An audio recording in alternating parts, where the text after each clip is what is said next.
Morning, Vipan. Good morning, Simon. How are we? I'm good, mate. Another podcast, another week, another chat. How are you? Yeah, I'm trying to stay warm actually. The weather is definitely cooling, and the layers are coming on. Good stuff. So, Vipan, last week we spoke about death, and if anybody wants to watch that one, it's in the videos. And it's my one of my. I think it's one of the most powerful things to consider is death, and to think about it's inevitable and it affects everybody. And obviously, with the Queen just passing, we're right in the middle of all of that. And we were going to have another chat about death and sort of flow it on. And I guess indirectly we're going to.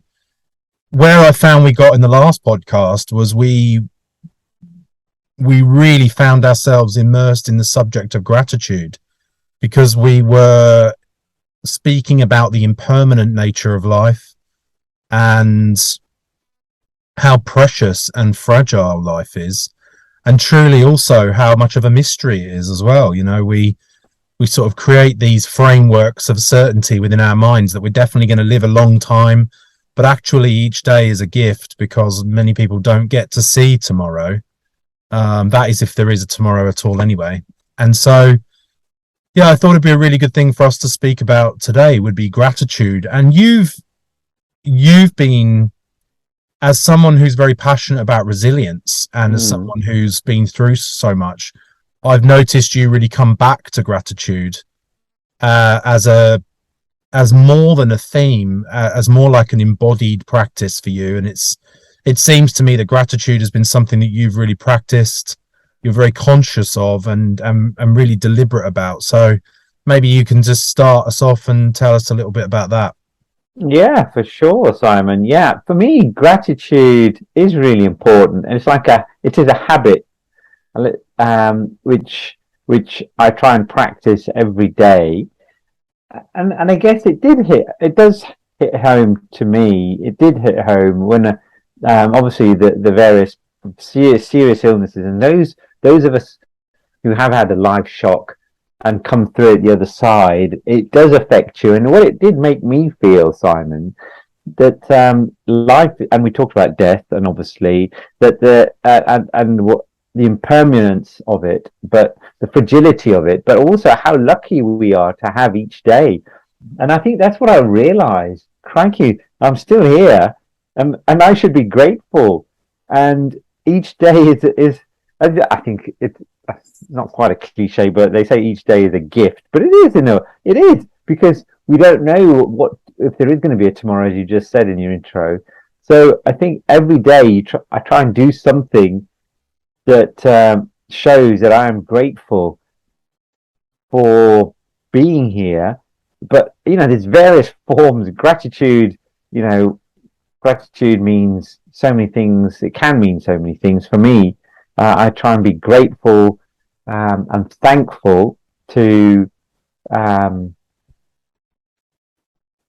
well, there's an internal gratitude that I feel for being around. Then you express the gratitude uh, to others, and for what you see, and what luck, and what you have in your life. So, and then you show it by doing things for other people. So for me, gratitude, kindness, that sort of thing, that's all embraced together. Um, but then it should be. I'm very conscious every day, Simon. For me, it's practicing it, and we can talk about habits towards the end of it, and how we make sure what we can do to ensure that we practice gratitude. But it is a way of being, um, and it's how you treat other people. And I think if you just I went for dinner the other day at the weekend, and I didn't really appreciate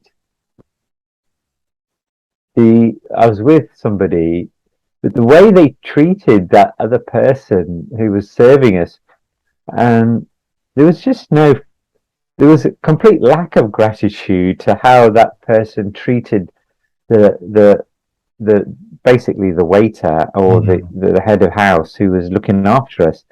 To me, that that was really uncomfortable for me because you showed a complete lack of gratitude, and it's so the complete lack of gratitude is expectation, um, Mm. expectation and sort of privilege, um, Yeah, it's like an and entitlement, arrogance. an It's entitlement, isn't it? entitlement. It is entitlement. That's the Mm. word I was looking for. Entitlement and arrogance. And that can come across not only well, it comes across very clearly with the way you treat other people, Simon. Okay, and so he showed almost disdain, and it really made me uncomfortable, and I just didn't like it. So it made me want to go. It made me go out of my way to be even nicer to that Mm. guy because I thought, no, I'm not. I'm not going to let this other person ruin your day because I could see on the guy's face, Mm. the gentleman's face, that he didn't appreciate how he was being treated, and I don't just didn't like it. And but so people notice, okay, and I think it's really important to treat as how you treat others, and that's part of gratitude. I was grateful for the attention that waiter was giving us, and for the lovely food that we had. So, it's those things that it's the small things that really matter, Simon, is what I'm saying. Gratitude doesn't have to be a big show of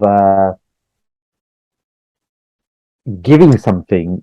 It's just even the little things. You give your time, you give your attention, kindness. It's the way you speak to someone. Yeah. It's can be done in a million different ways, Simon. And just appreciation to yourself, appreciation to nature. It's everything you do, be conscious and be mindful, I think it's a philosophy as well. But don't take my word for it. I mean, okay, but I mean, there's loads of studies being done. I don't know if you've read all these studies, Simon. I mean, there's been loads of science. So that's why, when I write about resilience, why is it important?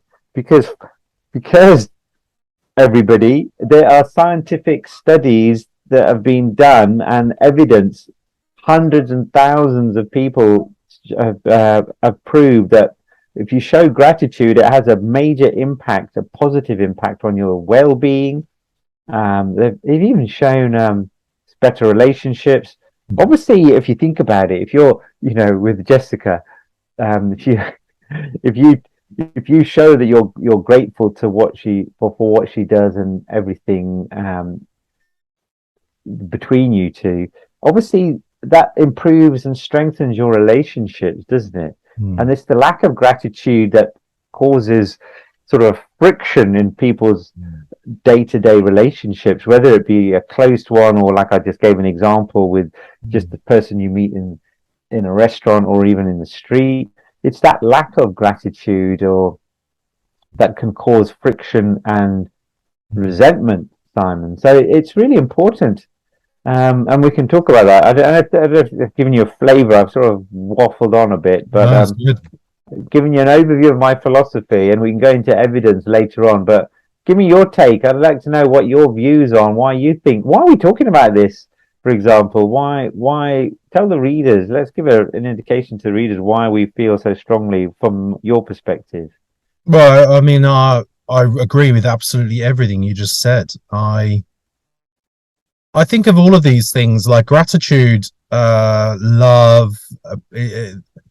There's like an energy, right? Like you can't give me a box of gratitude. It's an energy. It's an exchange of energy that I have with my environment, with yourself, with the people around me, with myself, right? So it's an energy.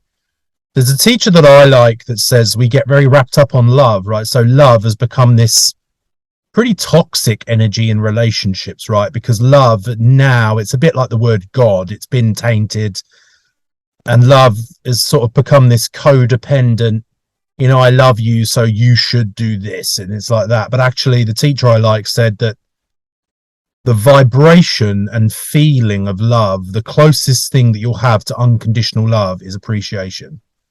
So this teacher that I like says, love, we aim too much at love, but actually we should just be aiming at appreciation and the energy of appreciation. She actually says that it's what grows the grass, right? And there's a very, very powerful philosophy in life that I've seen work many times in its opposite and its best way, which is like appreciation grows what you have, right? So it's a bit of a funny way of looking at it. But if I have £10 and I feel like, and I'm not grateful for that £10, then and I've seen this work in my life, that will become £2 really quickly, right? But if I've got £10 and I'm so grateful for having £10, and I'm so grateful to have it that I give it to somebody because I feel grateful, and that £10 has this funny way of turning into £100, and gratitude sort of grows things. You get more of what you're grateful for, and you get less of what you're in lack of. Call it, you can call it whatever you want. Some people would call that the law of attraction and things like that, but Yeah. I have found that to be extremely true. And you talk about Jess, that is something that Jess absolutely swears by. And I have a mentor, a Jess's sponsor as well, and her whole philosophy around money is that, and she's worth millions of dollars because she treats it like it's oxygen. She's so happy to just be breathing in and out. It's an exchange of money, it's an exchange of energy. So my theory on gratitude is it's an appreciation, it's an energy exchange that grows what you have, or it can equally destroy what you have. If I, like what you saw, it has an attractive, it's like it has poles to it. There's an attractive element to it, and there's a repulsive element to it. And what you experienced with the person in the restaurant was the repulsive pole of appreciation. There's appreciation on one side of the coin, and on the other one there's unappreciation. And unappreciation has a repulsive element to it. And I think that a lot of people's psychological issues, this will be fairly controversial to say, but I would say that if you live in unappreciation, it wouldn't be long before you manifest depression, anxiety, maybe some sort of physical illness in the body, because if you're that is how destructive its polar opposite is. But likewise, if you're appreciative of your health and the freedom to breathe and the freedom to think and speak, and then life can take on a very sort of, it can flourish in its abundance. And I would say,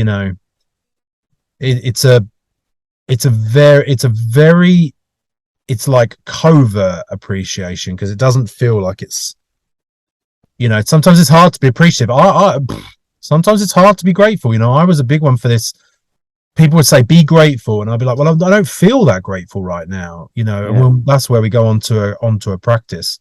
But you're talking to a man who, from the age of, I don't know, 15 till I was 31, I barely woke up without a hangover. So every day I wake up now, I'm sober. This is one of the beautiful things. I'll tell you now, one of the beautiful things about going through tough times is when they end, you're left with gratitude, because you've had your heart attack. So to just be breathing in and out right now with a reasonably functioning heart, and to be there to watch your children grow up, and to hug your wife and be at home and breathe in the air, your whole life becomes imbued with gratitude if you go through tough times. And that's why I think resilience and gratitude go hand in hand. You're right, it does. And the middle link there is gratitude builds optimism, builds resilience. That is what I try and teach and show people, because and again, there's lots of research that shows that. I guess you mentioned about depression, Simon, and I think and what it does to your health. I think there's been loads, again, so many studies have been done that people can look into if they're interested. But even I think there's a famous one back in 2005, and there's people who had heart failure, and they did this group and studied people with heart failure, and they were told to do something like write a gratitude journal. And after 8 weeks, they noticed a marked improvement in their well-being and heart functioning. Yeah. Just because, no, I don't know, just because, but what they started doing, the evidence was that they started practicing gratitude by journaling, and that had a marked improvement in their well-being and improvement in blood pressure. And there's been loads of studies to do with that, and it reduces your stress and anxiety as well. So Yeah. because what it is, Simon, because again we talked about this in other podcasts. When you if you are practicing and you are grateful, you're not so absorbent. I think a lot of the pressures and stresses we face are because we're so inward facing, and we're obsessed with the problems and issues that seem to be concerning us alone. But we do it without thinking of perspective and taking perspective. And the art of gratitude is that it actually focuses you on, shifts your attention to something else, but it's also more outward focused. We talk about other areas of life, but that help to do that. But practicing gratitude is a way of doing that as well.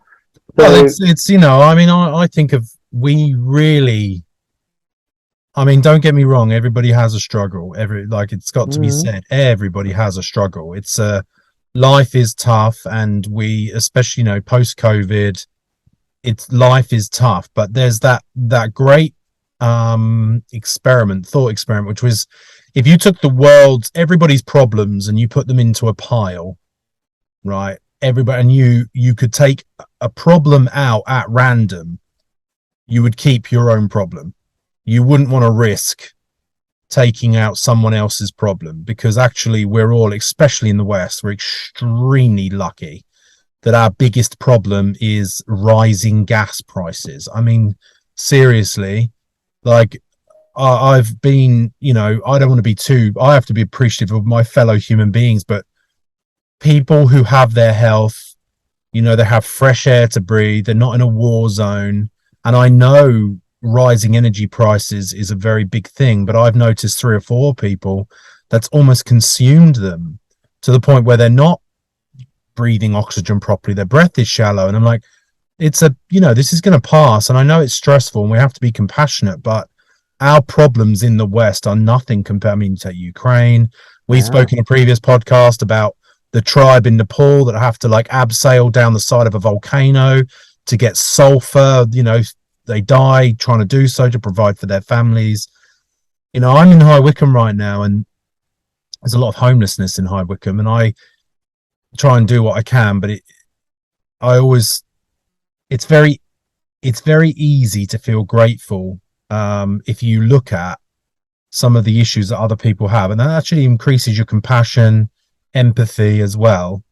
But we would take, I went through some issues with Jess and I. We tried to get pregnant and things like that, and for a long time we couldn't get pregnant, and it gets quite consuming. It gets quite consuming. But at one point we sat there and we were like, hang on a second, hang on. You almost have to wake up, don't you, and go, hang on a minute. We've got so much to be grateful for here. We've got, a place to live. I'll tell you a little exercise, maybe something you can practice on your own. It's been really transformative for me.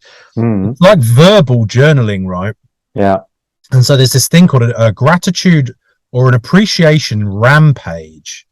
Okay. Rampage. Yeah, it's a little bit of a different one for people. Yeah. It comes from there's a teacher called Abraham Hicks. Yeah. And Abraham Hicks talks about rampages.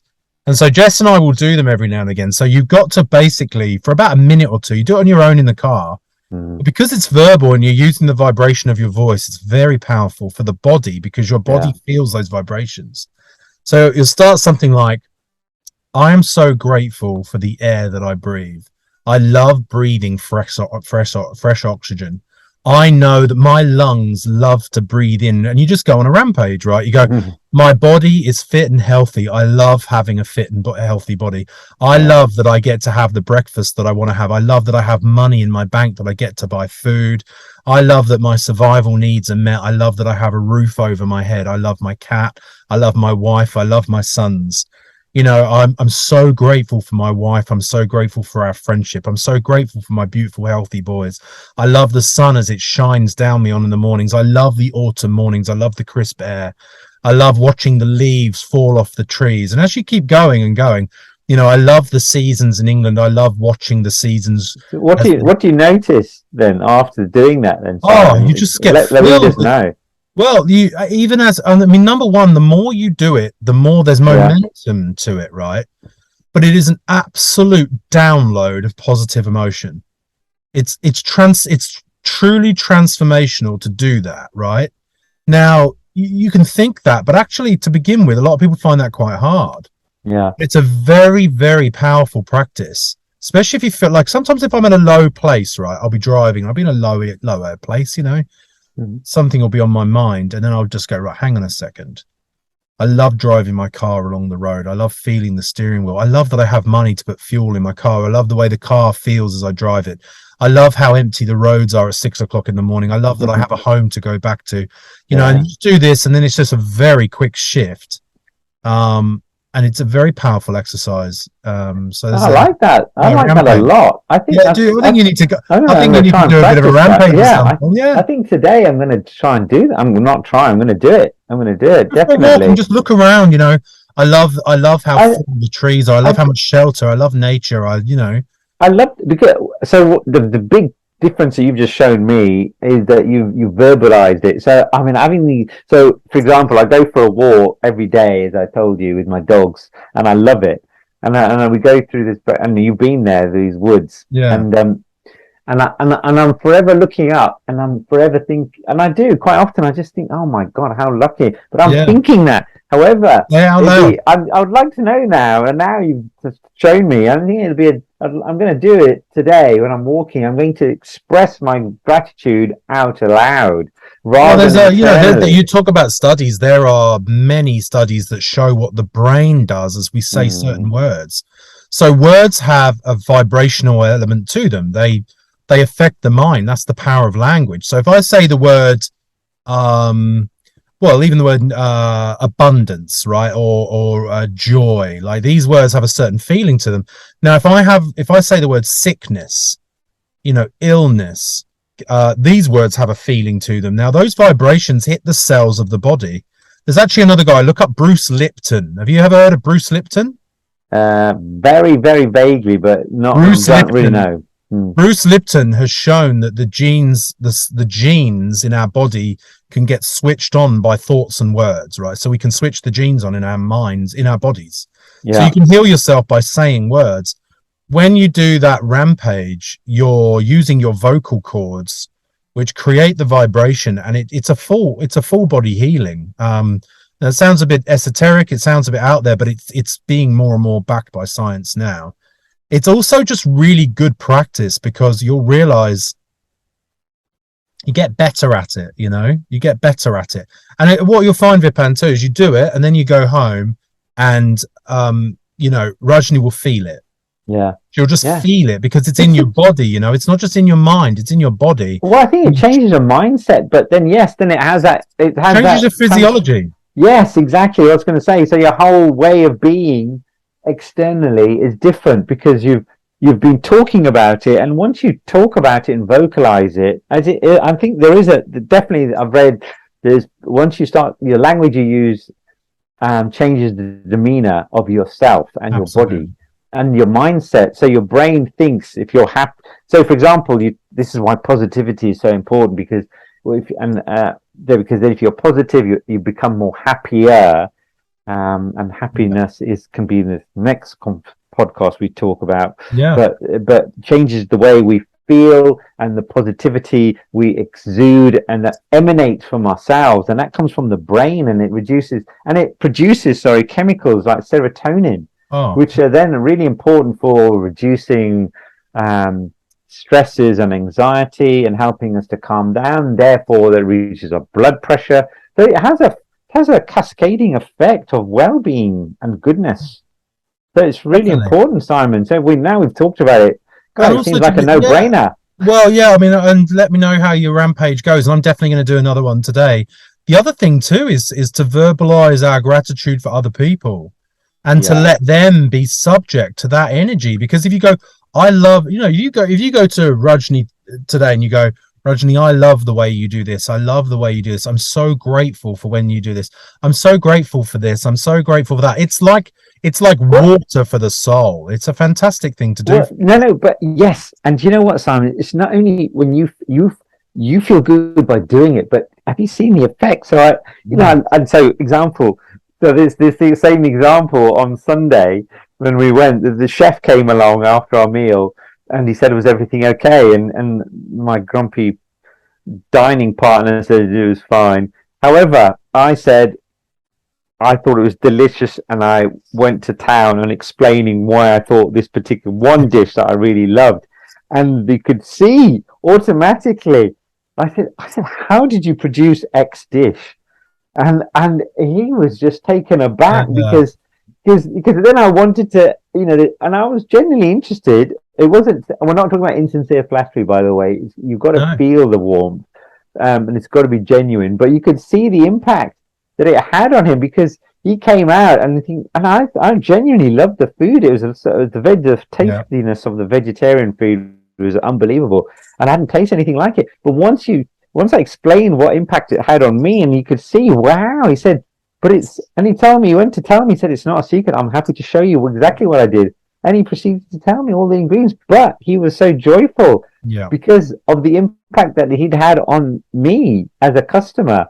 And it had made his day. And, to be honest, I've done this before, Simon. I like doing it because, another restaurant I went to, and the chefs actually came up to me and said, "You've made my day." Yeah, And because they want to know if they do something and they spend their whole day doing something for someone else and to get positive feedback, yeah, I think it's really important to give that because you're grateful for the effort they've put into doing that.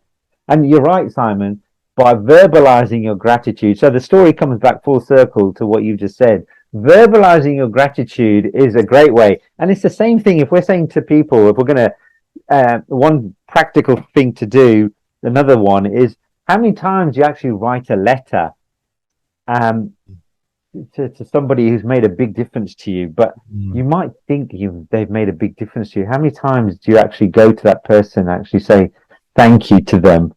Write a letter to someone who's made a big difference to you or made a difference to you, but don't post it. Go and see them. Go and see them and give them that letter, and then tell them why you've written that letter. I mean, I think that's a very powerful thing to do. Well, I really like that, and I think also just to finish too, there's because we're running out of time, unfortunately, but let's talk about happiness next because it Yeah. flows on nicely.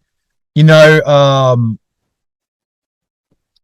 in the Bible, in the Gospels, it says that Jesus gives this teaching, which is basically if someone wants your jacket, you give them your shirt as well, right? So it's something like that, which means it actually says if someone steals your jacket, you should give them the shirt off your back as well, right? And there's a really good sermon that I've seen where the pastor says that what that actually means, and he says, you should bless those that curse, and so the practice too is to be really grateful when it feels like you don't want to be, right? So in this situation with you and your dining partner, you could practice gratitude for his ungratitude because it gave you an opportunity to be grateful. And so in that way, you're being grateful because the contrast was there, right? And there's another teaching, Abraham Hicks again, was to be grateful for contrast because it's only through the tough times that we get to really appreciate the good times. So when you're going through tough times, I'm so grateful for the tough times. I'm so grateful for my dining partner's, borderline rudeness because it's given me an opportunity to be able to be grateful. I'm so grateful and there's this real power because it's sort of a little bit easy. It's a lovely day today, right? I'm going to go out the car in a minute and I'm going to go for a walk and get Jess some 40th birthday presents and that's easy, right? Like I love my wife, I love blah blah blah blah blah. But it's that quote, isn't it? It's life's not about. Well, I can't remember the quote exactly, but it's something like life's not about it being sunny all the time. It's learning how to dance in the rain. Learning how to dance in the rain. Like, can you be grateful at the bottom? Yeah. Because if you can be grateful at the bottom, if you can be grateful in the face of rudeness, if you can be grateful at the hardest of times, then there's something that's almost sowing a seed for just an unbelievable attitude in the future. You know, like I think that sometimes, you know, you meet challenging people and you go, I'm so grateful. You know, or you have an argument with your wife, you know, you just go, I'm so grateful for these. I'm so grateful for these arguments or something. You know, I might have an argument. I'm so grateful for this. It's just to think that I'm grateful Yeah. for this argument because I'm learning so many ways not to be. I'm grateful for my mistakes because I know so many ways of how not to be in the world. You know, I'll leave you on this one. Thomas Edison had a dream of making a light bulb, illuminated tube, and he had 18,000 failed experiments. You know, and any man would have been defeated. He would have been defeated. And a young reporter said to him, how do you feel that you failed 18,000 times to make the light bulb? And he said, I didn't fail 18,000 times. I know 18,000 ways of not making a light bulb. Right? Yeah. You know, he was grateful for every failed experiment because it led him closer to. So gratitude, I find, you know, with me, and I'm saying this for me as a reminder for me, I definitely wait for things to be good to be grateful.